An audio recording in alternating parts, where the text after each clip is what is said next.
Quick question, Cindy Lou, is there a need to do the introductory remarks that happen at the commission meeting as well? It just needs to be stated that the commission has determined to continue to hold electronic meetings. And that's satisfactory when I say that. As they have made the determination, that's all that needs to be stated. Okay. Thank you.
Hello.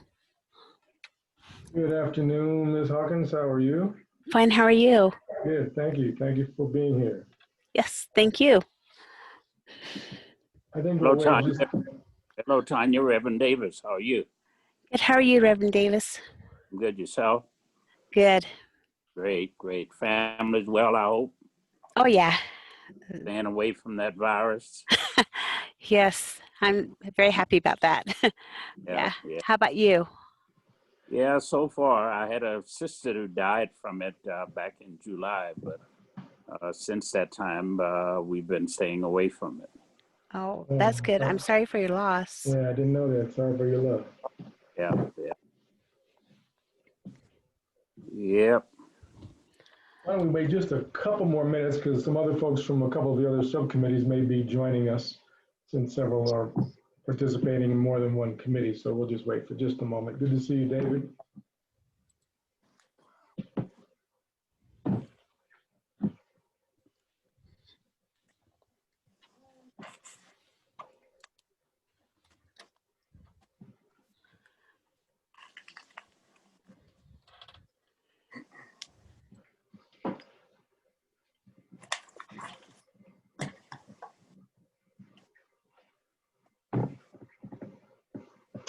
Hello, Ms. Day.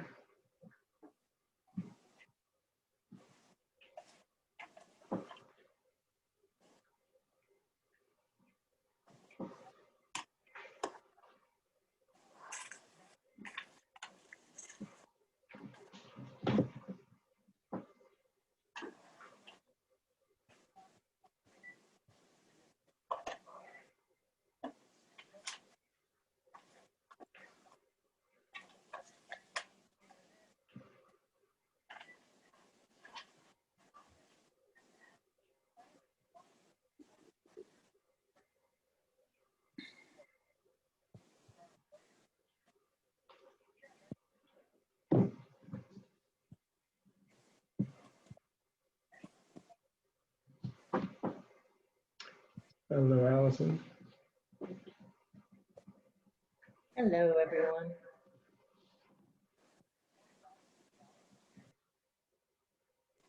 Hello, Allison. How are you?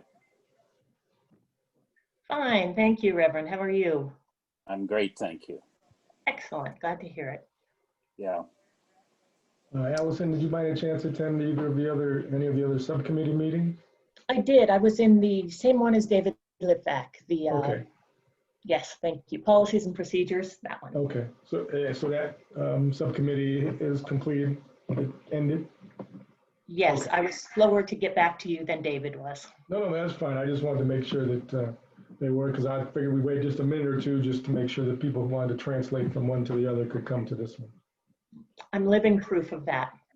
Okay, great. We'll just give it one more minute and then we'll just go. I want to be respectful of your time.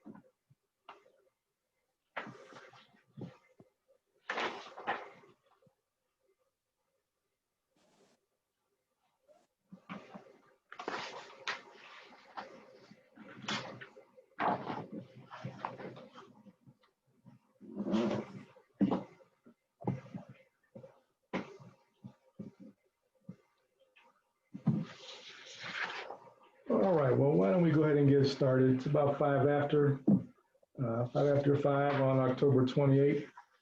And this is the first meeting of the subcommittee on the training subcommittee addressing issues of training in the training division for the Salt Lake City Police Department, a subcommittee of the Racial Equity and Policing Commission full commission meeting. So first, thank you for attending. And if I could just, since it's a small group, why don't we just have everyone just introduce themselves for the benefit of anyone who may not be a committee member who may be here participating or watching for this afternoon. So Reverend Davis, would you start?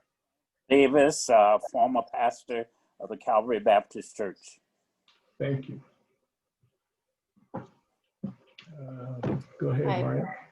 Mariana Suarez, a retired law enforcement officer of 25 years and currently helping homeschool an 8-year-old. Thank you. Thank you.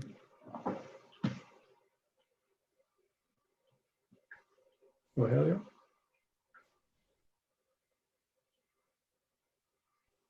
Hi, I'm Tanya Hawkins with the Pride Center and with the Citizens Advisory Board for Salt Lake Police, Chief of Police Mike Brown. Thank you.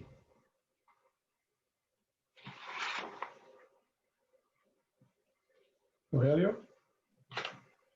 Hi, I'm Rogelio Romero. I'm currently a student. I'm part of the youth subcommittee. And I work with Salt Lake City Peer Courts. Great, thank you. Let's see, I see Laurel Day. Would you like to introduce yourself?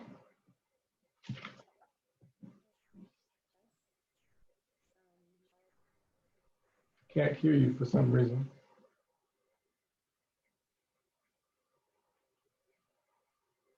You can always, nope. You can always type it in the chat and we'll get to you when you figure the problems out. Ms. Whitworth, if you'd like to introduce yourself, that would be great.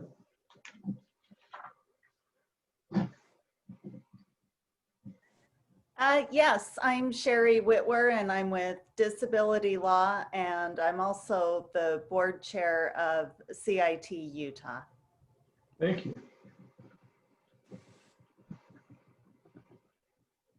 And Anna Pesci, great that you made it. We're just doing brief introductions real quickly.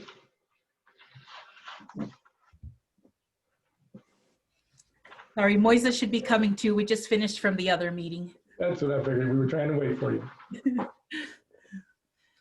Please just do a brief introduction of yourself. Okay, thank you. My name is Ana Pesci Kaili. I am the director and principal at Mana Academy Charter School, which is in West Valley City. Thank you so much. And let's see, Ms. Day, I'm not sure if you got your voice to work yet. If you did, please go ahead and introduce yourself. Otherwise, like I said, you can type it in the chat. The chat is working, Aleko, the chat is working for everybody on the call, correct? Yes, Okay, it is thank possible to chat. you. Thank you. Okay, and when Moises gets here, we can do that as well. So I thought first I have to say that that this is a continuation of the full commission meetings of the Racial Equity and Policing Commission that have been occurring by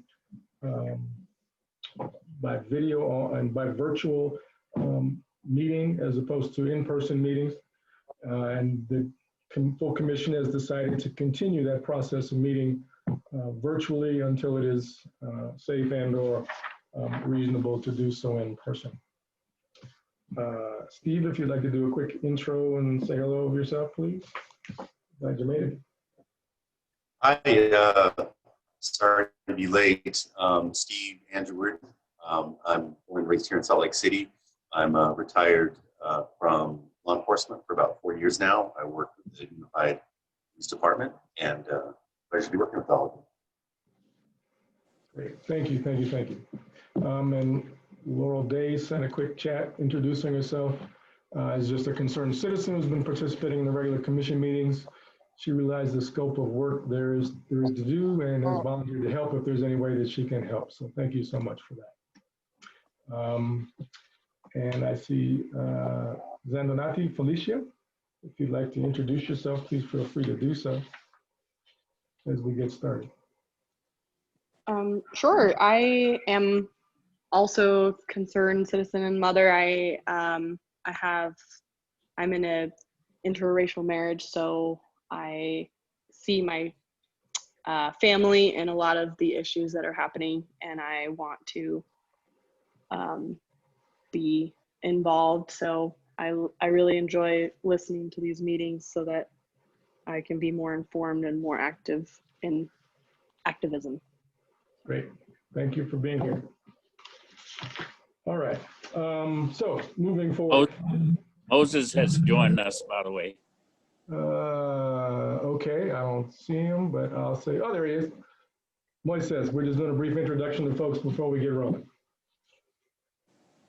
Moises Prospero,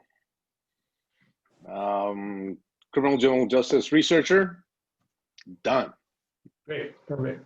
Thank you for coming from the second meeting. I know this is meeting number 2 for you today, as well as Steve and maybe others. So just in terms of kind of process, the agenda was set out. So hopefully that you had a chance to just kind of overlook that agenda for this first meeting. Really wanted to do some discussion on the scope of this and what success looks like for this committee. Then prioritize some of that scope, and then really looking at some of the data that we'll need to be considering to do this work. And then also how this work then fits into the larger scope of the work of the full commission. If we think back to the essential elements of the work of the full commission, it's really 3 buckets. One is budget, one is culture, and one is policies. And so I think that the training, for me anyway, it's my belief that training and the training division and how training rolls out in continuing education and continuing training is a huge component of the culture of any organization, let alone a police department. And so I really believe in the importance of this subcommittee's work, as I know that you do as well. And so, you know, our goal, I think, is to come up with specific recommendations, not waiting to have 50 recommendations and then come back to the full commission. The goal is really to do this possibly in quarters. And so having 5, 6, 10 recommendations per quarter that we can come back to the full commission and present for their approval to then be submitted to the city council and the mayor for their consideration. And at the end of the entire process, a culmination of all of that will be put into a report, so it's all in one place to then be submitted to the mayor and city council. I suggest, and I'm sure you already know, the bulk of the work will happen in subcommittees, and specifically in this subcommittee, the bulk of the work will happen in evaluation of data, possibly even however the training division is functioning now, participate in viewing some of that work and the scenario-based trainings, however they may be doing that, evaluating the curriculum, speaking with the chief hearing officers about that work, and evaluating how we see making our recommendations in that. So that's kind of my general thoughts and overview on process, if you will, which is pretty wide open. I'm not a let's go down 1, 2, 3, 4, 5 kind of person, but evaluating the process and seeing what we come up with. I have some thoughts I'd like to share that I'll share on my screen with you shortly, but just want to hear from the commissioners on their thoughts on this particular subcommittee and what you're hoping to see as success and some of the work that you expect to be doing here. So well, one of the issues that I would be concerned about is that the lieutenant or whoever is over training in the Salt Lake City Police Department might be invited to participate with us. She may choose not to, but at least invite her to participate so that we don't go over ground that may not be necessary. Thank you. Other commissioners' thoughts on that? And we can certainly invite anybody to this that we like. It's an open commission meeting, and the chief actually called me earlier today, and I made sure he had the link, so he may be joining us if he's not already, but absolutely. I think that's a good idea to have the trainer be involved, so we get there, so we see how they can see their point of view, how they're training, and and she could also hear about our thoughts. Great, thank you, Commissioner Hopkins. Other thoughts on that, or other thoughts broadly? The other area that I would be concerned about in terms of training, we have numerous departments, and the training is done differently in many ways in each of those departments. And I think we ought to consider whether there ought to be one training that's available for all of the departments within the county, within the state, within an area. And if so, how do we recommend something regarding that? So if I understand you, Reverend, you're suggesting that Salt Lake City's academy is different than pick another city's academy versus anything else. And so you're looking for some consistency. Is that what I'm understanding? Yes, sir. There's Salt Lake City Police Department, and they're trained one way. There is Midvale, there's Sandy, there is the county, all of which have trainings that are done in a different format. There's a basic academy, but beyond the basic academy, the specifics, so that they could all be on one accord. That might be a big ask. I'm not sure how we can influence another city's police academy. So, yeah. I think that would be an issue that we'd have to recommend to the legislative body. Yes. And that's probably within their purview. So maybe, as you said, beyond our authority and power.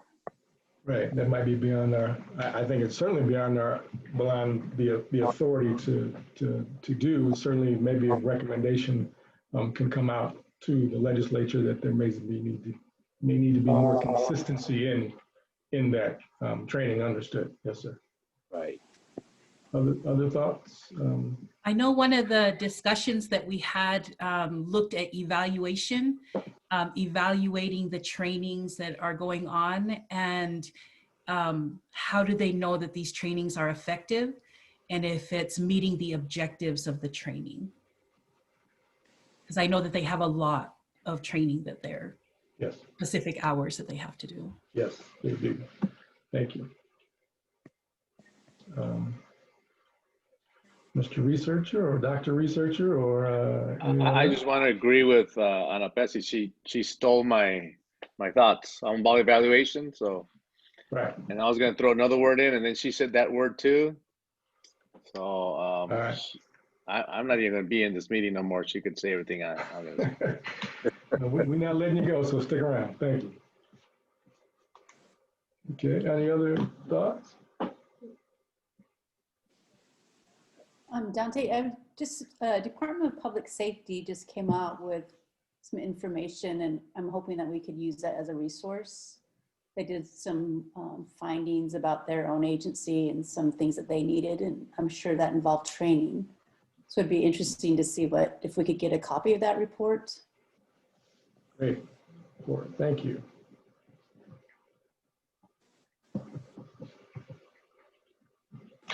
We talked earlier about training in terms of psychological training and mental health training and that sort of thing. And I think that's an area we need to discuss. Do we want to have that as a part of the training for all of the practitioners, or do we want to limit it to a few? And I think we need to discuss that. So behavioral health training for officers, is that what you're Right. asking? And as I recall, I don't remember the percentage, but I remember the chief saying that a large percentage of officers had already gone through some version of behavioral health training, but we can find out specifically what that entails and what percentage of officers have that training. I think it was 4 hours of mental health training to be certified as one of those trainers for the officers. Okay, thank you. And that was just some of the officers too. It wasn't all of them, right? Yes, that I know. I think it was like 76 about were certified. Yep, there's a large percentage. Yes. And a lot of them, they can't because they're lateral transfers, and the policy is that they don't have to take it then, which may be a policy recommendation. Steve, Marianne, do y'all know how long is CIT training? It's like 40 hours, isn't it?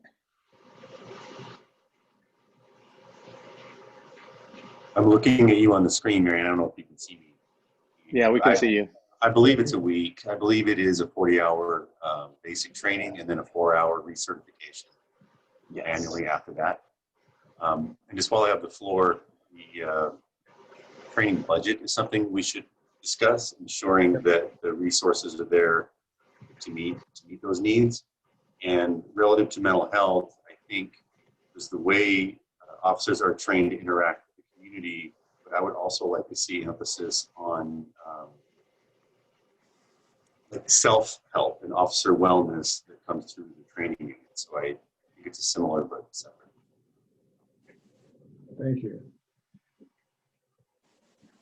Were you going to say something, Sherry?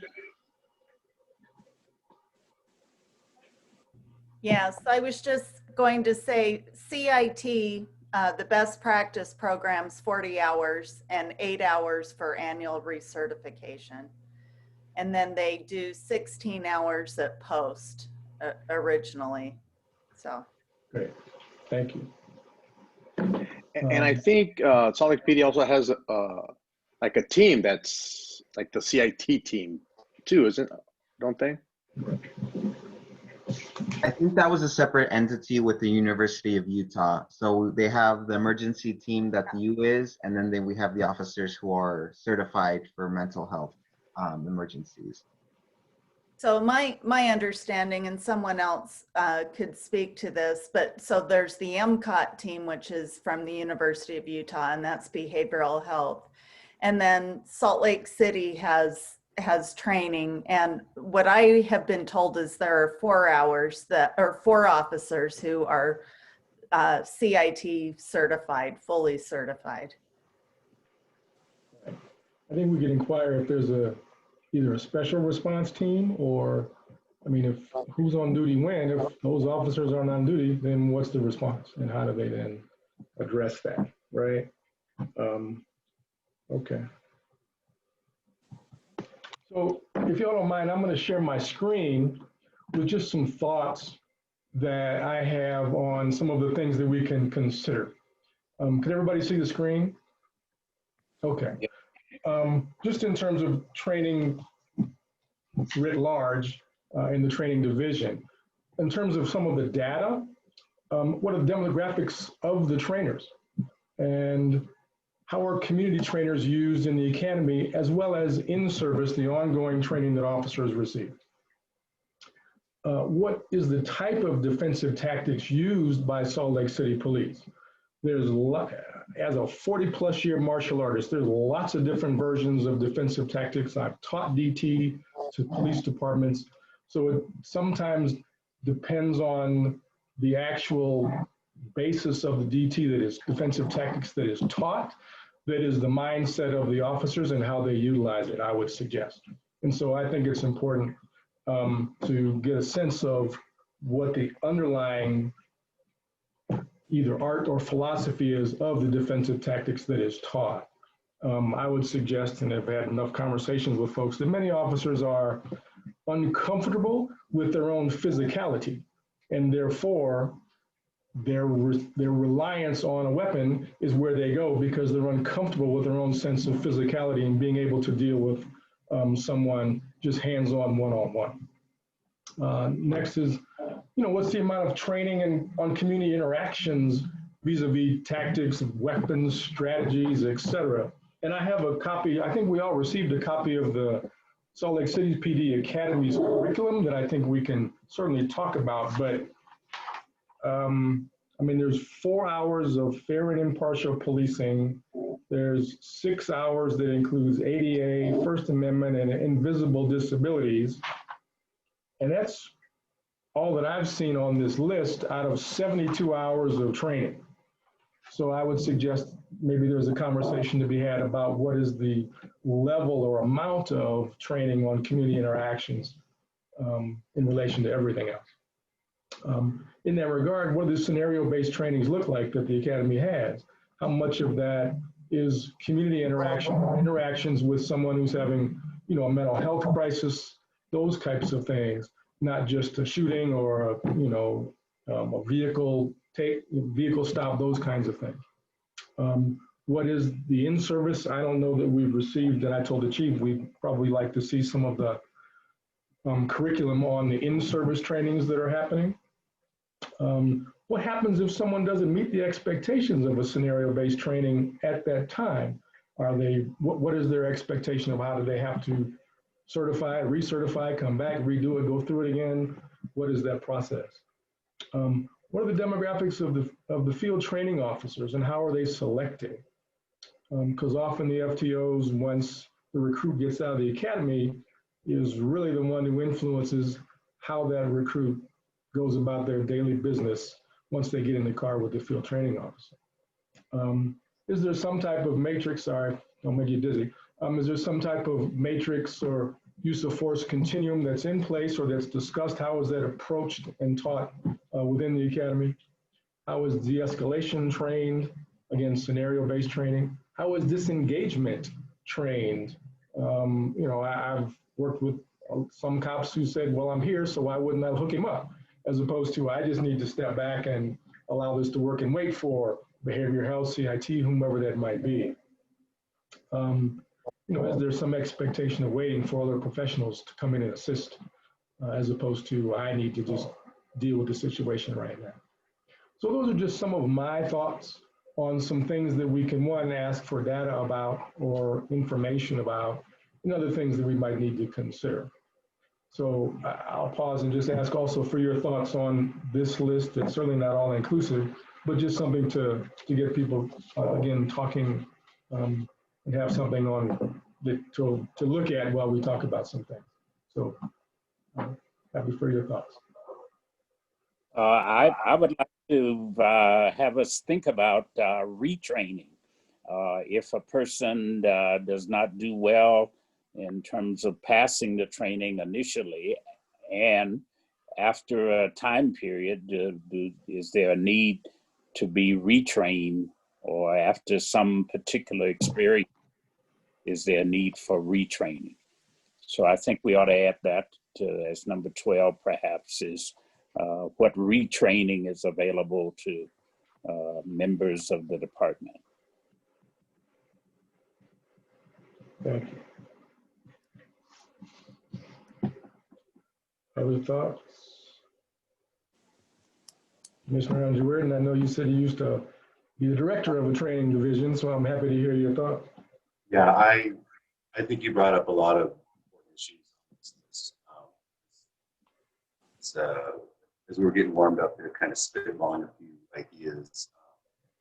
Obviously, it's not all inclusive. I really like the concepts that you have here, and I think they're great. Great, thank you, thank you. Other thoughts?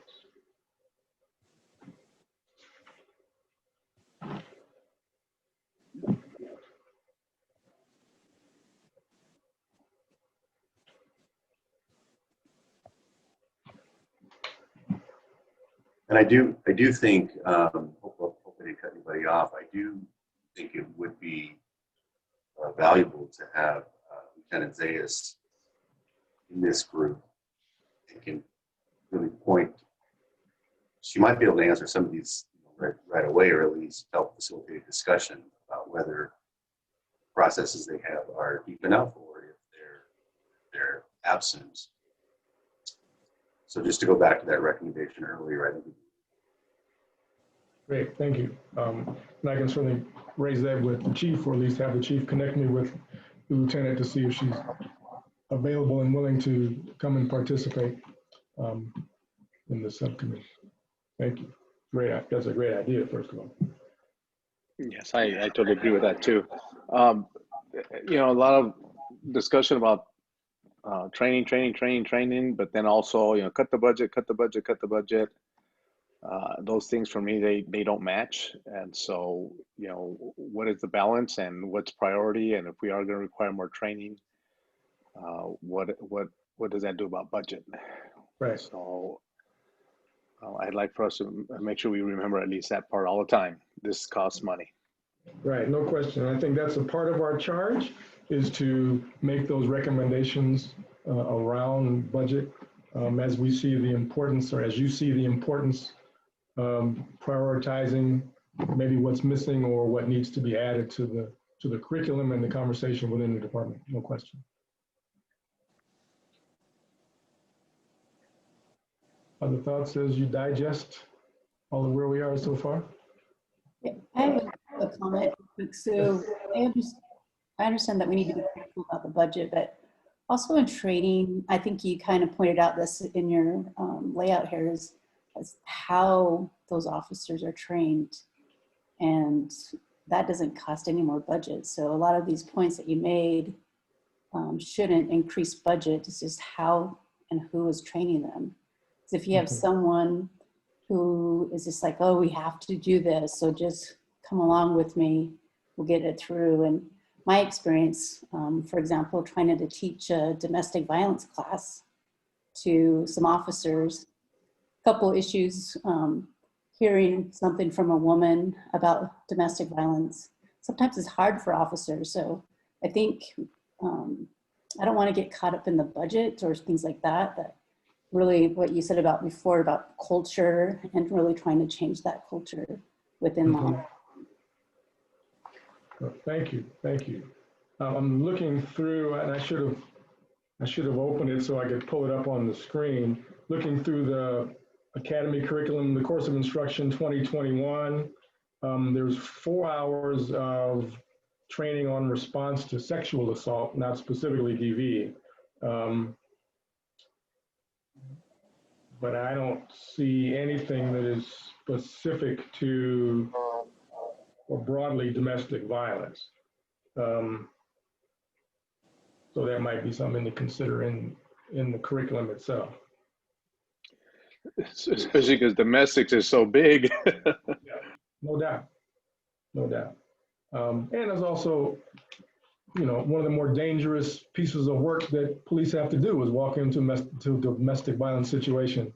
Probably one of the more dangerous things that police have to do. So not just how do they keep themselves safe, but how do they deal with the situation in the first place. Right.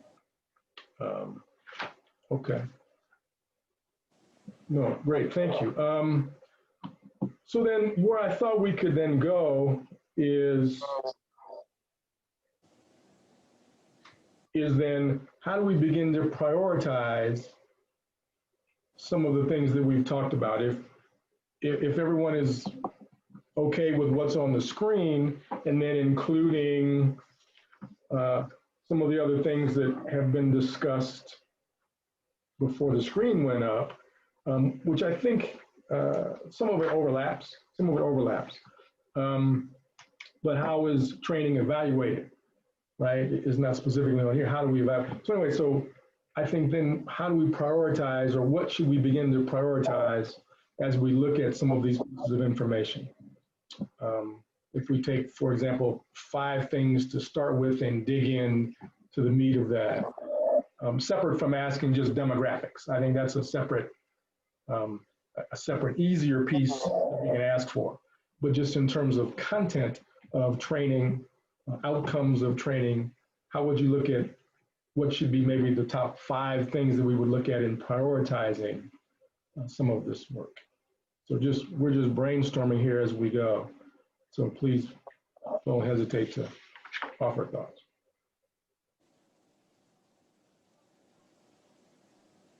Well, I think it would be important, item number 7, what happens if someone does not meet the expectation of scenario-based training?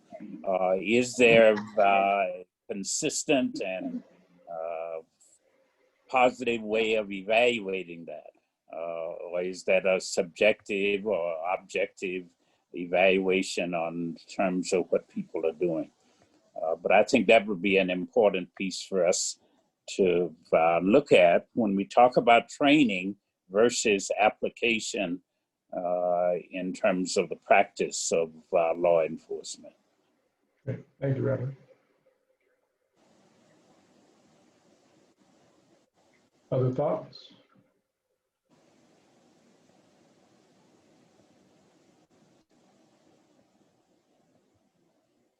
And can I pause and just ask maybe Commissioner Edgeworth or Commissioner Suarez, if you had any particular thoughts on my comments regarding defensive tactics training and how you see that playing out with officers in the street?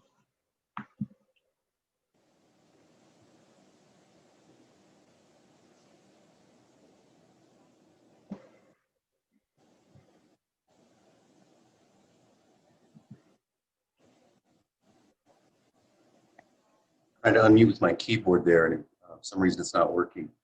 I think there's something to that. I'd say the more confident you are with your physical skills, then the less reliant you're going to be on, on the weapon systems. And depending on how they train those different systems, sometimes the use of like pepper spray or some other techniques can be less impactful than hence physical hands-on interaction. So I would kind of like to see how they're training that and the mentality that the officers have. But if you don't feel like you can physically be successful in a confrontation, you probably would go to a weapon. So I definitely think that's an area to examine. Just while I have the floor, piece to your more broad question is I would like to see how the bias training or awareness of these cultural issues and mental health issues and other issues is ingrained into all these areas that we're looking at. Because I think that that's a more effective way to generate that cultural change than to have just a 2-hour class on this is what bias might look like, or this is what cultural awareness might look like. So that culture of that needed change needs to be more deeply into training. I think we could examine that and see if that's an area where we can give some recommendations. Great, thank you. Because it's nowhere in the list of academy instruction, I can tell you that. whether it's missing or not, whether it's done or not, but it's nowhere in the 72 hours of training that I see in the course of instruction. That is, and I think it's specifically important for this commission, or the Racial Equity and Policing Commission, to ensure that that's there and see if it's a comfortable level and see if that can be part of our recommendation.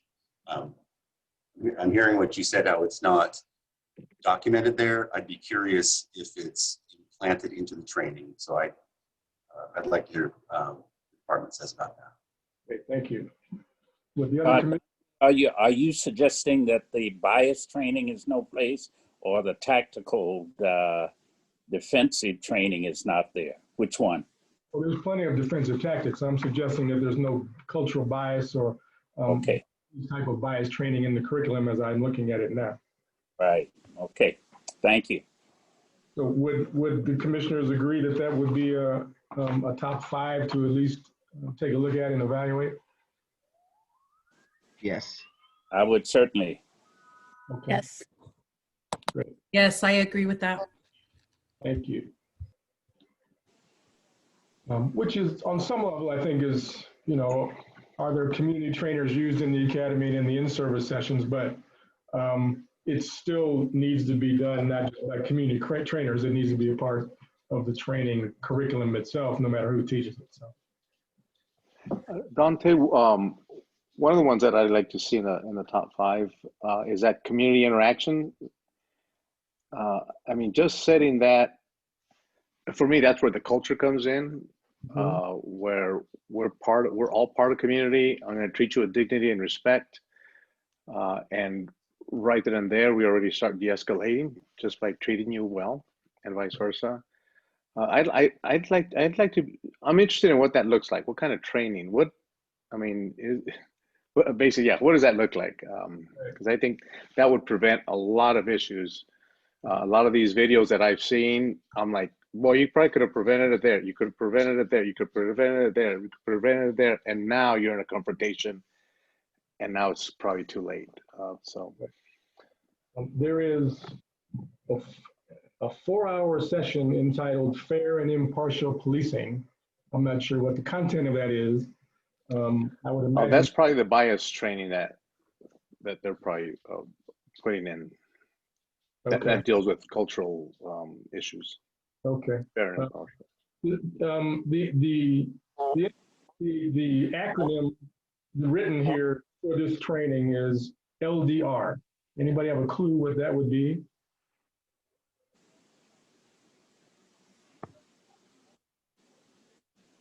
I mean, FRMS is firearms, DT, defensive tactics. I have no idea what LDR would stand for.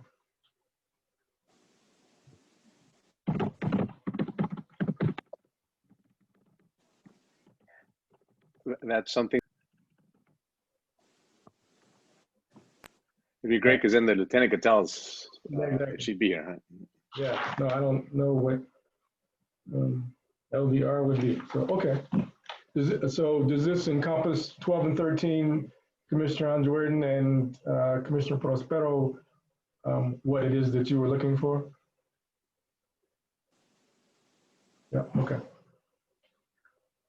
Anything else? We have, assuming the commissioners all agree that these are 1, 2, 3 so far, what else might be a top 5 to begin to work on or ask about?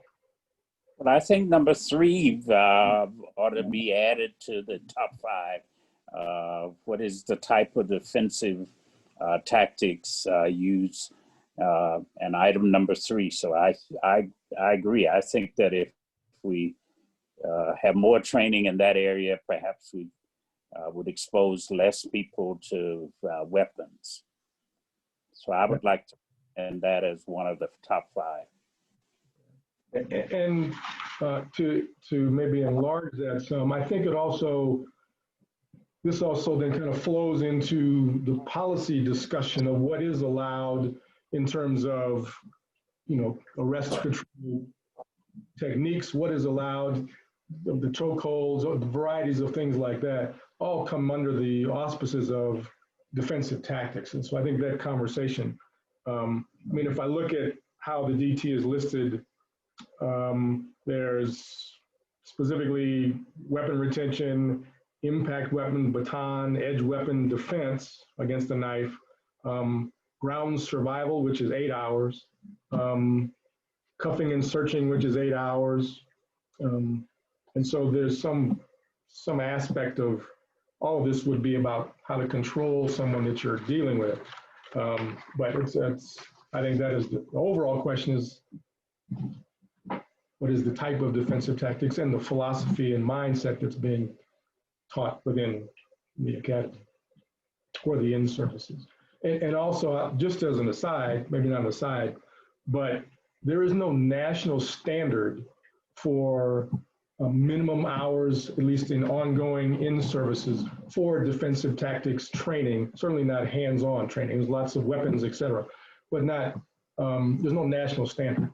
And I don't know the number of hours that Salt Lake City PD requires for defensive tactics and specifically non-weapon use defensive tactics training. So that I would suggest is also part of the question that might be asked of the lieutenant.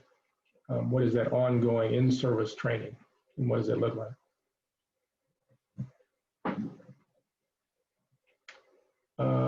So 1, 2, 3, 4. Any other thoughts? I'd love to hear from some folks who have not had an opportunity to be heard yet. Just a quick question about de-escalation. Would you say that falls under the defensive tactics? Because I know de-escalation is a training. I mean, I know that that's a big thing that's being discussed right now, is how are they utilizing the de-escalation training that they've been taught to do? Or would they be two completely separate? I guess I can answer. Philosophically, I think de-escalation is a part of a defensive tactic. But then how that's trained at the academy, I don't know the answer to that. Maybe Commissioner Jordan or Commissioner Suarez may know how they've seen it trained, but I don't know the answer to the question.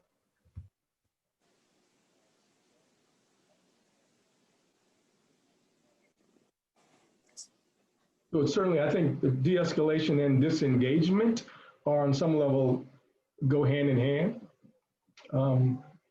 And so I think maybe that's a real question: is how are those two items trained and discussed and approached within the training curriculum?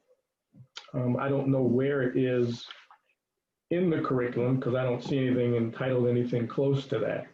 So I'm sure it's a part of it.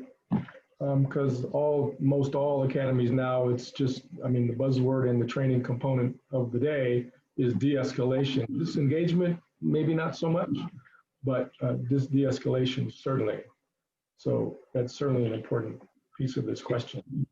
Yeah, and I agree. I think generally the answer to the question is they all overlap, right? So, and that also includes the matrix use of force continuum discussion, right? So sometimes the de-escalation is the officer simply being there, using their words, trying to calm the situation down, but that could become a dynamic situation where it's physical. So yeah, so they're all interrelated, but often in training they get broken down to specific techniques. Mm-hmm. Then of course you would utilize them as a group set of tactics in a scenario-based training or something like that, right? So you can see how those all are together. I would like to, and hopefully I'm not talking over somebody else. I know you invited others to speak, but I would really like to take a look at that de-escalation and that disengagement training. I think that they're very closely related because sometimes taking that step back and allowing a situation to play out or waiting for resources to show up can be part of the solution. So I think they're very similar. Mm-hmm. And I think as we look at de-escalation, a critical area of that is one, how skills the officers have to de-escalate a situation where they're encountering the citizenry. And there's another element of that too, where if an officer is getting drawn in, or they themselves are potentially becoming part of the problem?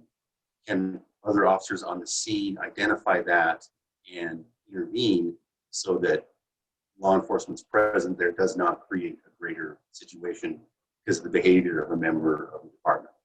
So in terms of your bigger question about the top 5, I would like to see 10 and 11 possibly combined, and as part of, for me, it's in that top 5. And I would agree with that as far as part of our priority. I also agree with Steve on that one. I think it's a lot different than the hands-on training, because the hands-on training is more about survival versus looking at the whole situation and try not to get to that point. So. Okay, thank you. And there was a chat from Allison, who suggested or said that there's a SLCPD does have use of force continuum in place, so we could certainly take a look at that. So all of this, I would suggest. And we actually have that document on the Google Drive just for commission members. If you want to take a look at it, we have access to it. Okay, that's great. So then, if we have 5 to start with, I'm showing what is the type of defensive tactics used by the PD, which certainly can enlarge to a broader conversation we've had. What happens if someone does not meet the expectations of the scenario-based training? How is de-escalation and disengagement trained?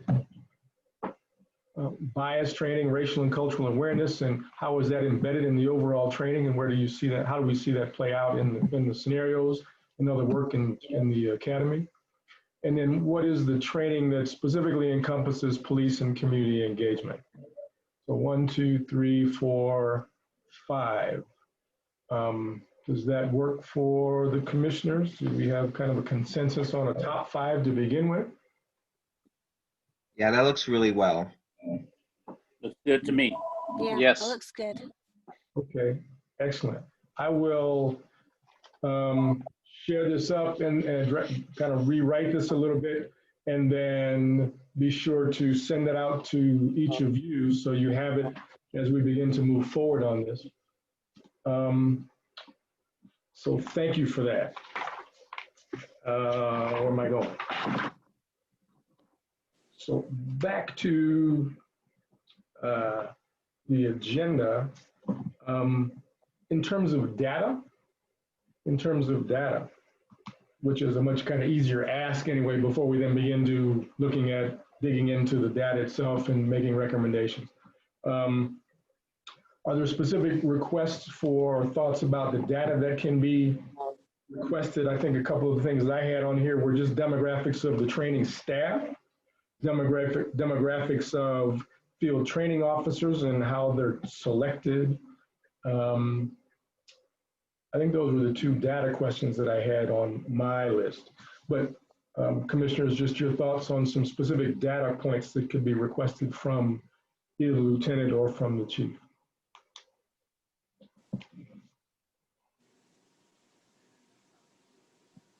Also, the curriculum of the ongoing in-service sessions and when those are being held. We also ask about who is actually getting trained. Is it just patrol officers, or does it include all detectives, or, you know, sergeants, lieutenants, that level of officers who are trained? And then also just the dispatchers, since they receive a lot of the calls initially. Are the dispatchers a part of the PD in Salt Lake City? Yes, they are. David says no. No, they're not a part of, they are a separate agency. Okay. They do work closely with the PD, but they also work with the fire department. Right. So they're a separate agency all amongst themselves, right? Okay. Dante, though, I would say just in terms of the commissioner's question, I don't think that would exclude them from being a part of these conversations. Right, no question. I just wanted to clarify if in fact they were specifically non-SWAT police or what, what were they in terms of where they sit? Okay. Um, let's see. Other thoughts on just some data? Dante, I just would like to know, again, how do they know that their training is effective? What data do they have to show that? Right. Is it, okay, we did this training, therefore this was reduced or this was increased? I just don't know what data they have. So I guess for me, the question is, how do you know a training is effective? What data do you have to support that? Right. And by what process do they use to determine that? Right. Yep. Great question. Thank you. Other thoughts on any data that would be helpful in your work?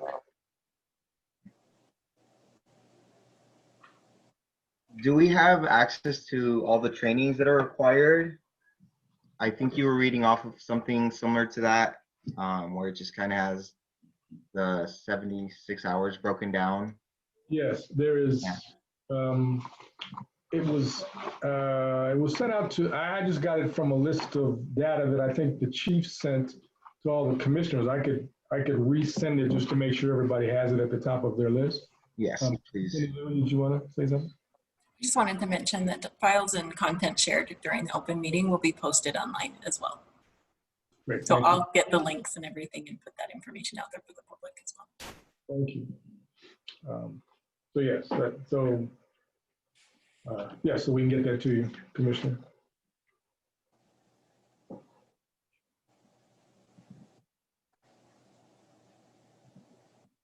Other thoughts for what to ask for?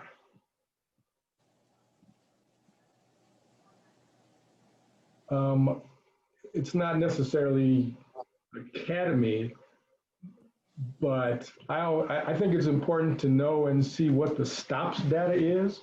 And stops data is reporting on police interactions. What are the police, who are they, traffic stops when they're just walking in the community, that type of information. Because I think, to your point, Commissioner Prospero, that is also a reflection on how well is the training taking hold if we see disparities in that data.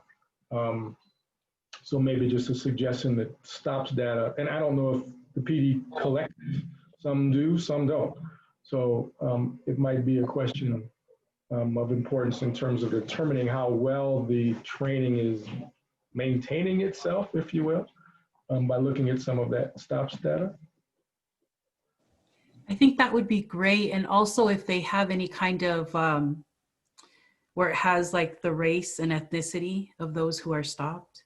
Yeah, that should be a part of the stops data, but I don't know what data the PD from Salt Lake City collects and if they disaggregate that data that way. But certainly we'll ask that question. Thank you. Dante, is that also disaggregated in that, what do they do after they stop? Like stop and arrest or stop and release type of thing? Do you know? I know I've seen it different ways in different PDs. Yeah, I don't know Salt Lake City. I've seen it lots of different ways, as you said, in different police departments. Some don't even record, if it's a self-initiated stop, they don't even record the data versus they stop somebody because of a call. So some departments don't even record if it's a self-initiated stop, even if they do a frisk or a pat down, they don't even record the data because it's self-initiated. So I don't know the answer to that question, but that's a great question.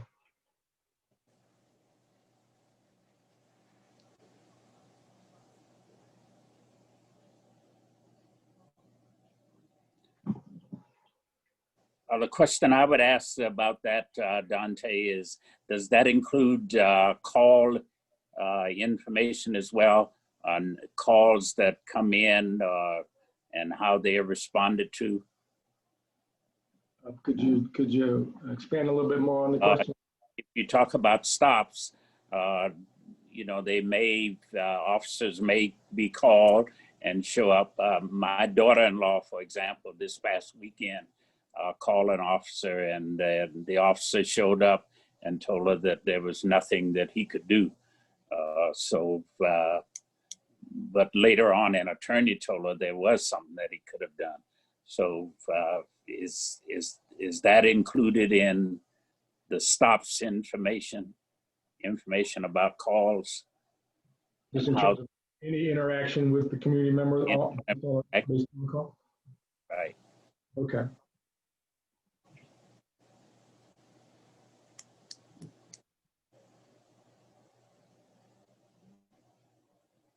And I don't know, and again, we're maybe getting outside of the academy, but in terms of interactions, how is it taught that a self-initiated stop or a stop at a call that I can now frisk you, the difference between probable cause and getting informed consent. Many times informed consent, which is technically required if there's no probable cause, that means I have to consent to your search. But if the methodology is, I'm going to search you, okay, and I don't know that I can say no, then I've essentially given informed consent. But how is that taught in the academy in terms of how many searches do we see in data, and is informed consent, how is the expectation of, if you're doing your work, you have probable cause, otherwise, you just have to try to get informed consent for that type of activity. So again, I don't know the answer to the question, whether or how an officer is supposed to get informed consent, or how that's taught at the academy, right?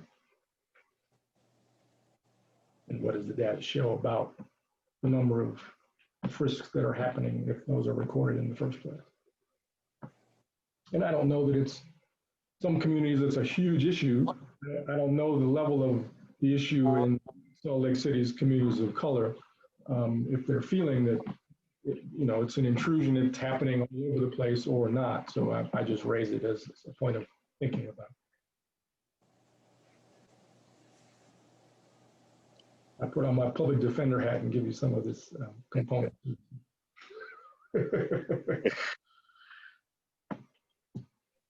I'm trying to remember, was some of the consent search, some areas under consent search, was that addressed in Mayor's executive order for new policy? That recently, I see you saying yes. I think maybe we can review those policies and see what the existing policies might be. And also curious about when an officer is required to write a report. I'd like to see, like, if you're going hands-on somebody, I would like to see a report that documents details that led up to that. So I'd be curious about exactly what's in that policy. And then, again, go back to the training lieutenant on how they're incorporating that new policy into their training to make sure that all the officers understand what that update is, what the current expectation. Great, thank you. Just when is the requirement for report writing? Is really the overall question I think I hear. And I think if we're going to look at the data on stops that are made and race and ethnicity involved in those, and look for a relative rate index or something along that, it would be good to know how that data is captured and what omissions there might be in. Right, great. Thank you, Commissioner. Thank you.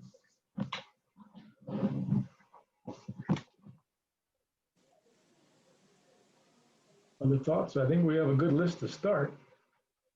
Other thoughts of things that come to mind?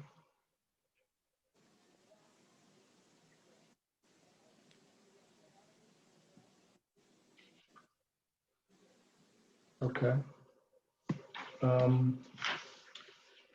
I'll pause and see if there's other things that more broadly you see this subcommittee taking a look at, focusing on, asking about, that we can or should be stepping into. Anything we've missed so far that there's some aha moment that we've missed?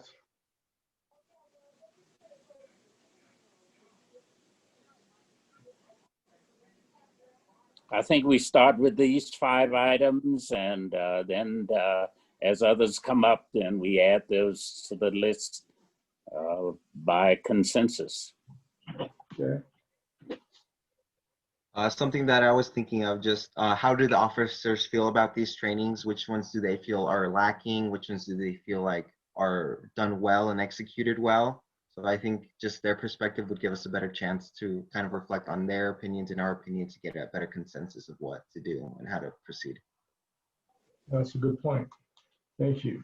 And correct me if I'm wrong, commissioners, but or city staff, there's a survey that is being considered for dissemination to the police department for their responses, and I don't know what the questions are going to be, but maybe some of this can be a part of certainly that particular question can be a part of the questions, but I'm not sure where that process may be.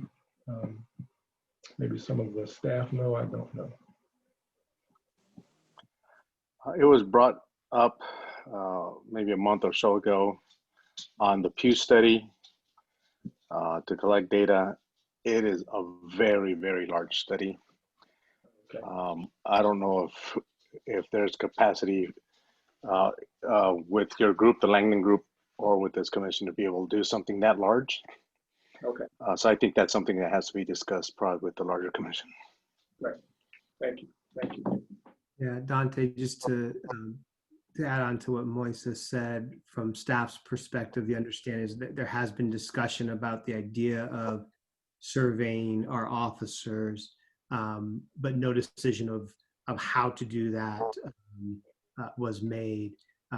Though the commission was informed that we did include in the budget funding for surveying, whether that's officers or the community. So that is something that we have anticipated as far as the budget. Thank you. Thank you. I do want to say Rogelio's idea was great. I really like that idea. Basic training satisfaction, and because then that really gets to the culture of what they think that they should have. I really like that idea. Good job, Rogelio. Right. And I don't know if there's any survey that's done at the end of initial academy training, or if there's any survey done after and in service to get the perceptions or just the perceptions of the officers who just went through the session. So that may be one way to do that, assuming they can make them anonymous. But that might be an opportunity, at least to make a recommendation that there be ongoing evaluations done of the training that officers go through.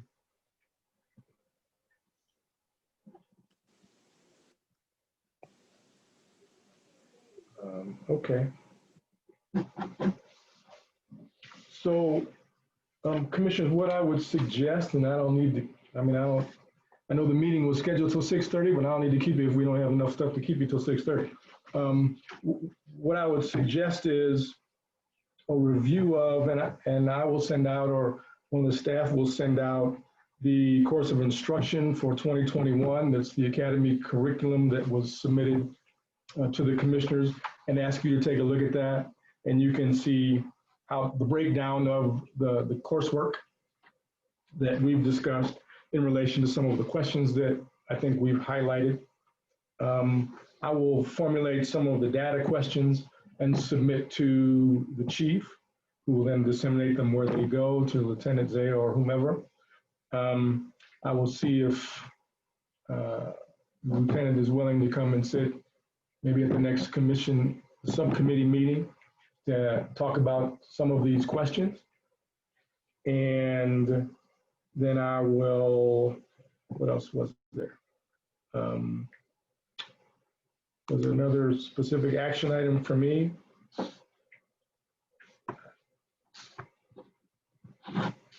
Dante, is that training document, is that their annual in-service training, or is that the academy that their new kids? The academy's course of instruction. So yes, so thank you. The in-service training curriculum would be an ask.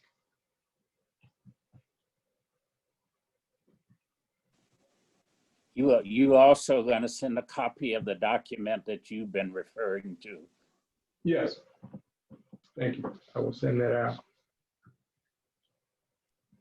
And just to piggyback on Lieutenant Suarez's comment, oftentimes in the departments, and I don't know if it's the case in Salt Lake, there's different training requirements or different assignments at different levels that are specific to their area of responsibility.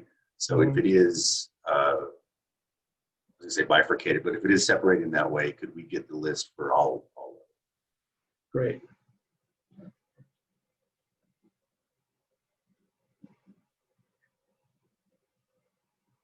Okay.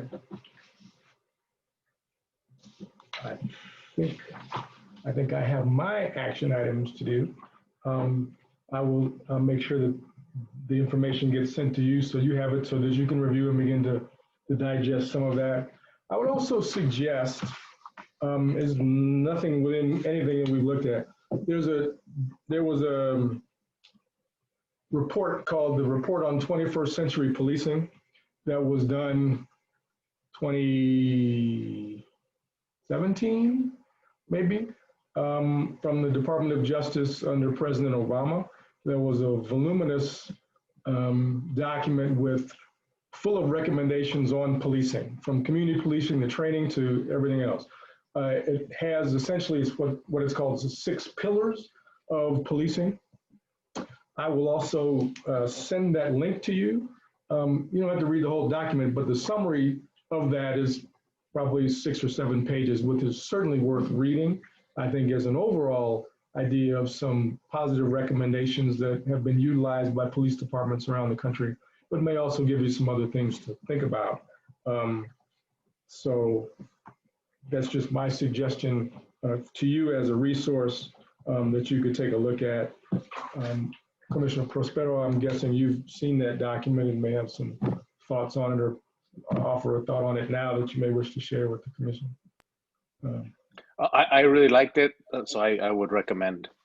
Just like our reports are huge, so yeah, that first piece would be great. Thank you.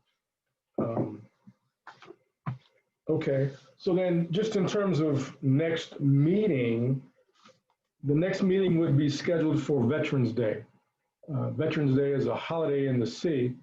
So I think a couple of the other commissions have looked at meeting on November 10th, the day before. So that Tuesday, November 10th, if that's an option to consider, you might take a look at your calendars and see if that works for you.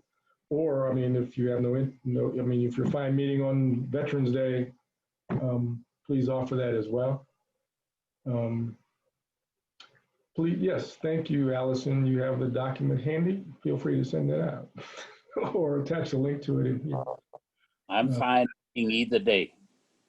Okay, commissioners, your thoughts on the date? I would prefer the normal Wednesday on Veterans Day. Okay. Elio, Commissioner Romero, okay. Other thoughts? I'm good with either day.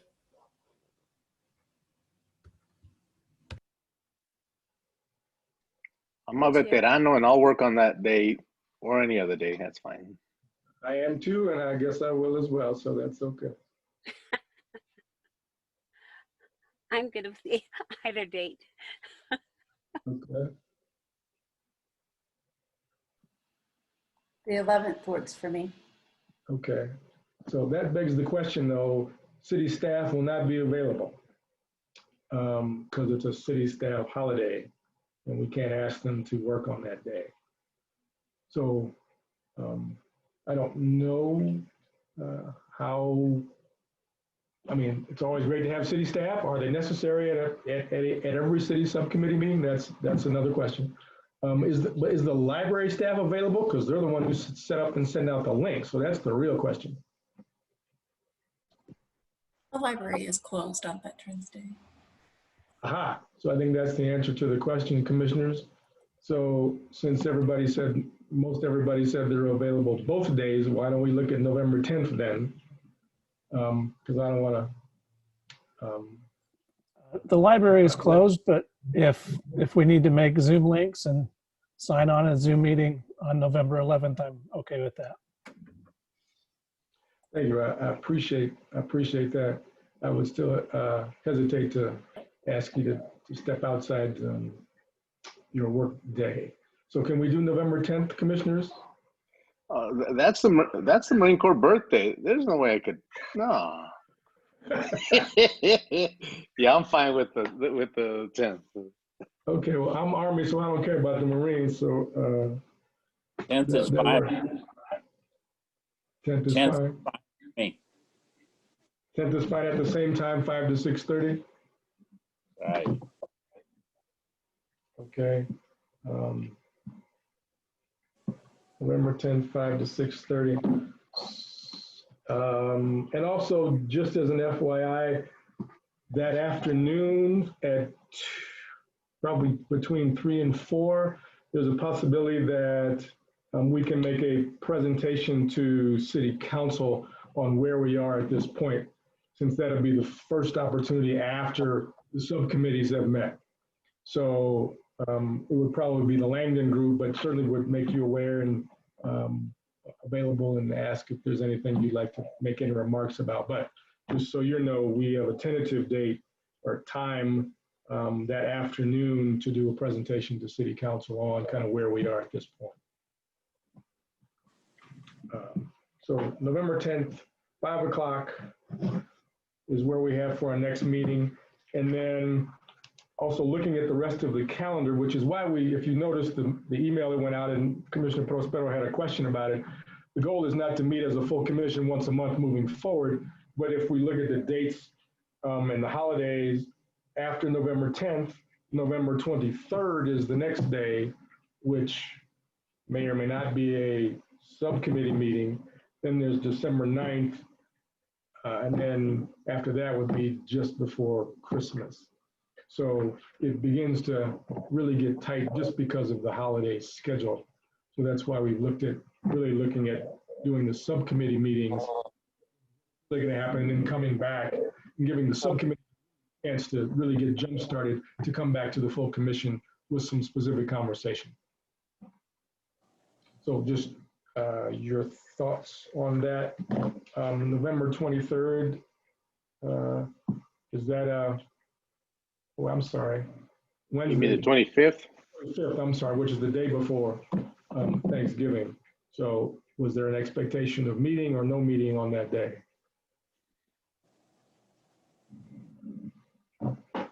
Are you talking about November 25th? Yes, sir. That day works fine for me. I'm available to meet. I'm not a turkey, so it's not my birthday, so it depends on all you guys. I'm good to meet. Okay. But yeah, I'm good to meet. I'm good to meet. I think we should double check on that, Mo. I don't think you can just say that. That you're not a turkey? Okay. Are you good with that day, Commissioner Angelou? Yes, okay.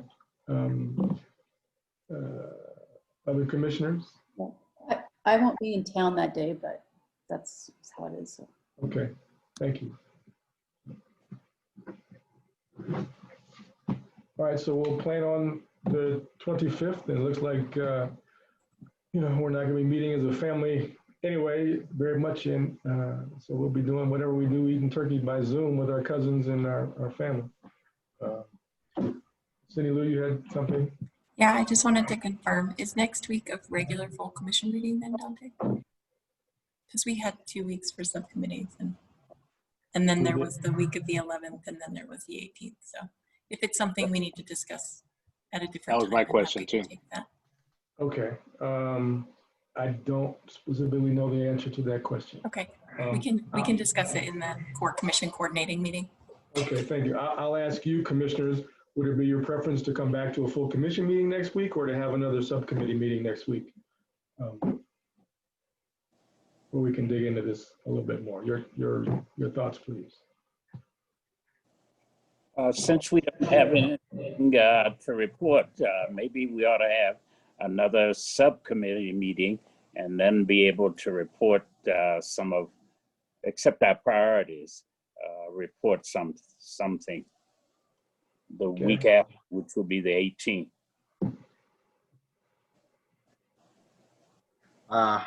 That's a great idea. I think that works. I think it gives everyone a chance to kind of build on something to talk about.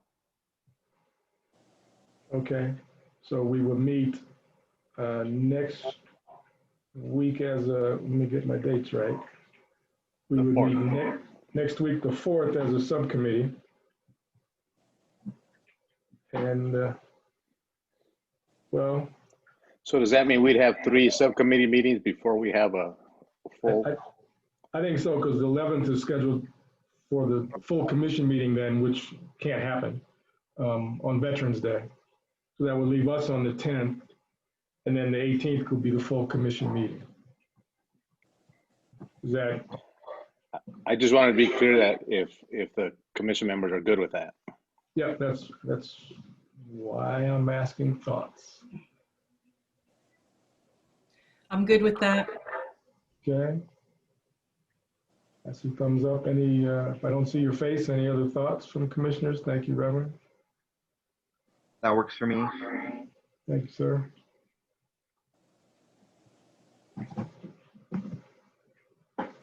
Okay. So it seems like we have consensus, so we'll have this one plus 2 more before we come back to the full commission meeting. Yeah. Okay. All right. I think we got a lot accomplished today. Hopefully you also think so. And there's some work to be done. Any final thoughts, questions, comments, action items that you see? Or are we good to go? Okay. Well, I think I'll give you back then 8 minutes of your day. And thank you for your time. Thank you for the community members who have sat through this and participated. We appreciate your attendance. Hopefully it's valuable to you. And we certainly, for those who have said they'd love to volunteer, I'm sure we can put you to work, so don't go away. So we will see you next Wednesday, same time, 5 o'clock. And we will get you some information before that for you to evaluate and take a look at.